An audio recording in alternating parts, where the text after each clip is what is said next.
राधे राधे दोस्तों, आज से हम आपको श्रीमद् भागवत कथा सुनाएंगे। इस कथा सुनाने से प्रारंभ पहले हम आप सबसे अनुरोध करते हैं कि आप हमारे चैनल को सब्सक्राइब, लाइक और शेयर करना ना भूलें, ताकि हम आपके लिए अच्छी अच्छी कथाएं और पुराने ला सके। ओम नमः शिवाय। ओम जय श्री कृष्णा।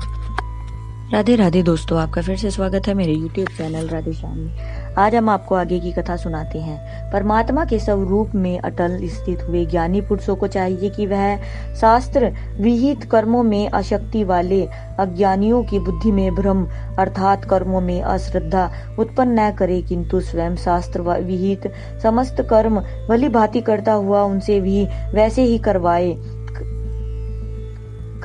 वास्तव में संपूर्ण कर्म सब प्रकार से प्रकृति गुणों द्वारा किए जाते हैं, तो भी जिसका अंतकरण अहंकार से मोहित हो रहा है, ऐसा अज्ञानी में करता हूँ, ऐसा मानता हूँ। परंतु हे महाभाव, गुण विभाग और कर्म विभाग के तत्व जो जानने वाला ज्ञान योगी संपूर्ण गुण ही गुणों में बरत रहे हैं, ऐसा समझकर उनमें आसक्त हो नहीं होता। प्रकृति के गुणों से अत्यंत मोहित हुए मनुष्य गुणों में और कर्मों में आसक्त रहते हैं। उन पुण्यता न समझने वाले मंद बुद्धि अज्ञानियों को पुण्यता जानने वाला ज्ञानी विचल न करे। मुझ अंतर्यामी परमात्मा में लगे हुए चित्त द्वारा संपूर्ण कर्मों को मुझे भी अर्पण करके आशा रहित, ममता रहित और संताप रहित होकर युद्ध कर। जो कोई मनुष्य दोष दृष्टि से रहित और श्रद्धा युक्त होकर मेरे इस मत का सदा अनुसरण करते हैं, वे भी संपूर्ण कर्मों से छूट जाते हैं। परंतु जो मनुष्य मुझ में दोषारोपण करते हुए मेरे इस मत के अनुसार नहीं चलते हैं, उन मूर्खों को तू संपूर्ण ज्ञानों में मोहित और नष्ट हुए ही समझ। सभी प्राणी प्रकृति को प्राप्त होते हैं, अर्थात अपने स्वभाव के परवश हुए वह कर्म करते हैं। ज्ञानवान भी अपनी प्रकृति के अनुसार चेष्टा करता है, फिर जिसमें किसी का हट क्या हो करेगा। इंद्रिय के अर्थ में अर्थात प्रकृति इंद्रिय के विषय में राग और द्वेष छिपे हुए स्थित है। मनुष्य को उन दोनों के वश में नहीं होना चाहिए, क्योंकि वे दोनों ही इसके कल्याण मार्ग में विघ्न करने वाले महाशत्रु हैं। अच्छी प्रकार आचरण में लगे हुए दूसरे के धर्म से गुण रहित भी अपना धर्म अति उत्तम है। अपने धर्म में तो मरना ही भी कल्याणकारक है और दूसरे के धर्म भय को देने वाला। अर्जुन बोले, हे कृष्ण, तो फिर मैं यह मनुष्य स्वयं न चाहता हुआ भी बलता लगाए हुए की भांति किससे प्रेरित होकर पाप का आचरण करता है। श्री भगवान बोले, रजोगुण से उत्पन्न हुए यह काम ही क्रोध है। यह बहुत खाने वाला अर्थात भोगों से कभी न अघाने वाला और बड़ा पापी है। इसको ही तू इस विषय में वैरी जान। जिस प्रकार धुएं से अग्नि और मैल से दर्पण ढका जाता है, तथा जिस प्रकार जेर से गर्भ ढका रहता है, वैसे ही उस काम के द्वारा यह ज्ञान ढका रहता है। हे अर्जुन, इस अग्नि के समान कभी न पूर्ण होने वाले काम रूप ज्ञानियों के नित्य वैरी के द्वारा मनुष्य का ज्ञान ढका हुआ है। इंद्रिया, मन और बुद्धि, ये सब इनके वास स्थान कहे जाते हैं। यह काम इन मन, बुद्धि और इंद्रियों के द्वारा ही ज्ञान को आच्छादित करके जीवात्मा को मोहित करता है। इसलिए हे अर्जुन, तू पहले इंद्रियों को वश में करके इस ज्ञान और विज्ञान का नाश करने वाले महान पापी का काम को अवश्य ही बलपूर्वक मार डाल।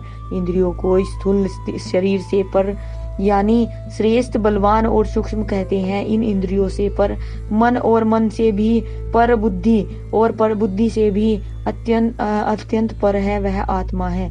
इस प्रकार बुद्धि से भी पर अर्थात सूक्ष्म, बलवान और अत्यंत श्रेष्ठ आत्मा को जानकर और बुद्धि के द्वारा मन को वश में करके, हे महाबाहो, तू इस काम रूप दुर्जय शत्रु को मार डाल।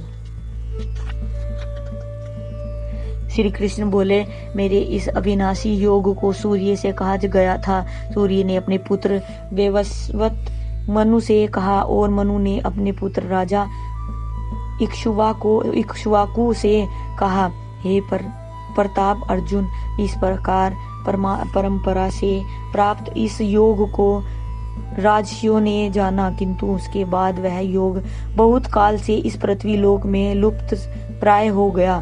तू मेरा भक्त और प्रिय सखा है, इसलिए वही यह पुरातन योग आज मैंने तुमको कहा है, क्योंकि यह बड़ा ही उत्तम रहस्य और अर्थात गुप्त रखने वाला विषय है। अर्जुन बोले, आपका जन्म तो अर्वाचीन सभी हाल का है और सूर्य का जन्म बहुत पुराना है, अर्थात कल्प के आदि में ही हो चुका था। तब मैं इस बात को कैसे समझूं कि आप ही ने कल्प के आदि में सूर्य से यह योग कहा था। श्री कृष्ण बोले, हे प्रताप अर्जुन, मेरे और तेरे बहुत से जन्म हो चुके हैं, उन सबको तू नहीं जानता, किंतु मैं जानता हूँ। मैं जन्मा हूँ और अविनाशी स्वरूप होते हुए भी तथा समस्त प्राणियों का ईश्वर होते हुए भी अपनी प्रकृति को अधीन करके अपने योग माया से प्रकट हुआ हूँ। हे भगवान, हे भारत, जब धर्म की हानि और अधर्म की वृद्धि होती है, तब ही मैं अपने रूप को रचता हूँ, अर्थात साकार रूप से लोगों के सम्मुख प्रकट होता हूँ। साधु पुरुष को उद्धार करने के लिए, पाप कर्म करने वालों का विनाश करने के लिए और धर्म की इच्छा अच्छी तरह से स्थापना करने के लिए मैं युग युग में प्रकट हुआ हूँ। हे अर्जुन, मेरे जन्म और कर्म दिव्य अर्थात निर्मल और अलौकिक है। इस प्रकार जो मनुष्य तत्व से ज्ञान जान लेता है और वह शरीर को त्याग कर फिर जन्म को प्राप्त नहीं होता, किंतु मुझे ही प्राप्त होता है। पहले भी जिनके राग, भय और क्रोध सर्वथा नष्ट हो गए थे और जो मुझ में अन्यन प्रेम पूर्वक स्थिर रहते थे, ऐसे मेरे आश्रित रहने वाले बहुत से भक्त उपयुक्त ज्ञान रूप तप से पवित्र होकर मेरे स्वरूप को प्राप्त हो चुके हैं। हे अर्जुन, जो भक्त मुझे जिस प्रकार भाते हैं मैं भी उसको उसी प्रकार भजता हूँ, क्योंकि सभी मनुष्य सब प्रकार से मेरे ही मार्ग का अनुसरण करते हैं। इस मनुष्य लोक में कर्म के फल को चाहने वाले लोग देवताओं का पूजन किया करते हैं, क्योंकि उनको कर्म से उत्पन्न होने वाली सिद्धि शीघ्र मिल जाती है। आज की कथा हम यही समाप्त करते हैं। आगे की कथा आपको कल सुनाएंगे। ओम नमः शिवाय। राधे राधे राधे राधे राधे राधे। अगर आपको मेरी वीडियो अच्छी लगी तो बेल आइकन दबाना ना भूलें, ताकि आपको मेरे आने वाली वीडियोस का नोटिफिकेशन मिलता रहे। धन्यवाद। ओम नमः शिवाय।